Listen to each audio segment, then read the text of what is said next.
সমস্ত জীব হত্যাই পাপ নয়। গীতার 38 নম্বর শ্লোকে বলছে, সুখ দুঃখে সমে লাভা লাভৌ জয়াজ্জয় তত যুদ্ধায় যুজ্জস্ব নৈবং মম ব্যাপস্যসি।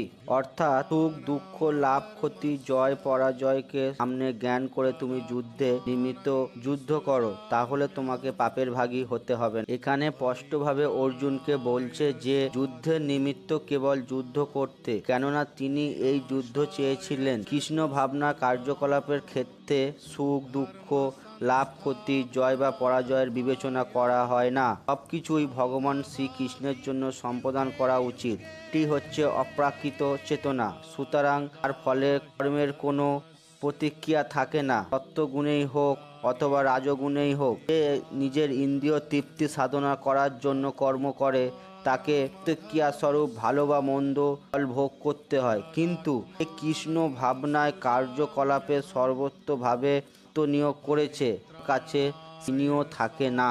অতএব নিজের স্বার্থে হত্যা করলে হবে না। ধর্মের জন্য বা শ্রীকৃষ্ণের জন্য অথবা সমাজকে রক্ষা করার জন্য যদি আপনাকে হত্যা করতে হয়, সেক্ষেত্রে আপনার কোনো পাপ হবে না। যেমন দেশের সৈনিকরা স্বার্থে মানুষের স্বার্থে হত্যা করে থাকে।